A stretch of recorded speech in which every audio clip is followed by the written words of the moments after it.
The U.S. Postal Service is now part of this bigger story of this president desperate to federalize our elections.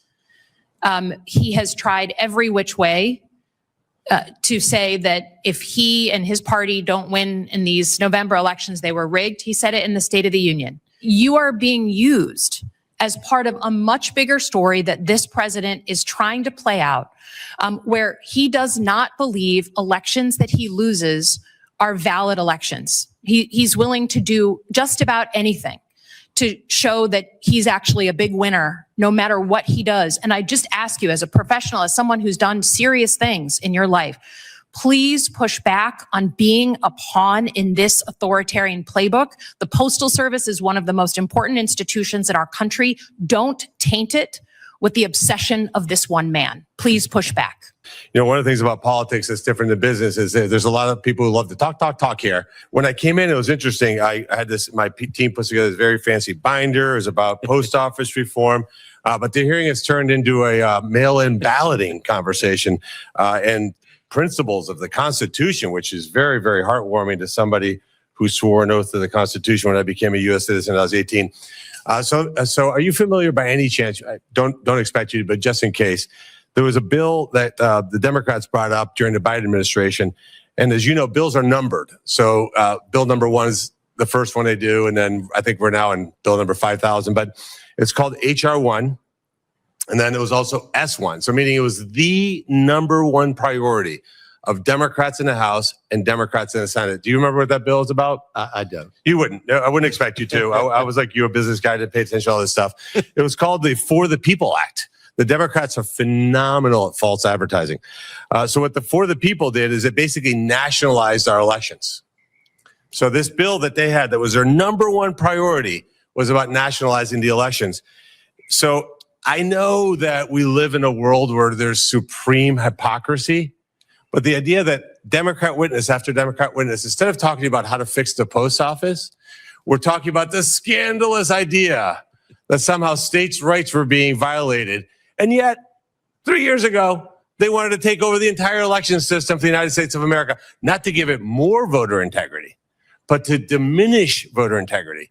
Universal mail-out ballots, unsolicited ballots that would go out, automatic voter registration, regardless of whether there's a test to see that person is a citizen. And Mr. Chairman, you were here, you'll remember, they couldn't get it passed because, of course, here you have to get 60 votes, right? We have to get 60 votes. So what did the Democrats advocate for? What did they fight for to get this passed? They want to get rid of the filibuster. They wanted to get rid of the filibuster so that they could pass nationalized elections. 3 years later, all of them are testifying to say, it's outrageous. President Trump's trying to nationalize our election. He's not. He's trying to get rid of voter fraud. How dare you guys talk about getting rid of the filibuster? If it wasn't for Kirsten Sinema and Joe Manchin, that would have happened. They would have made D.C. and Puerto Rico a state. They would have packed our Supreme Court. But now, all of a sudden, they dug up from their bottom desk drawer the United States Constitution, and they're appalled as they're here talking to you. It's a total disgrace. But so let me get back. Should we get back to post office stuff now? Absolutely. Oh, that's a good idea. Let's talk about the post office. If the post office inspector were to look at unsolicited mail-in, mail-out ballots, where you go to an apartment complex and 1 unit is receiving 6 ballots, that's a problem, right? Meaning, if there's only 1 human being that lives in that apartment and that 1 human being is receiving 6 ballots, none of which are in their name because they've been turned over to movement, you wouldn't just suggest, and my Democrat colleagues have left, Elvis has left the building here, but you would not suggest that 1 person receive ballots that they didn't ask for that aren't even in their name. You would view that and go, wow, this is a problem, correct? That's what our Postal Inspection Service is there for, is to look for those type of situations. And, we don't open mail. We don't stop the delivery of mail. But we can certainly go to other agencies from a law enforcement point of view. And say, hey, this is a problem. We're seeing this. We're seeing this potentially illegal activity. Yeah. No, I totally understand. I just want to give a quick anecdote. I was asked by the government to go down to where I was born, Colombia, South America, and monitor the election down there. They don't allow mail-in balloting.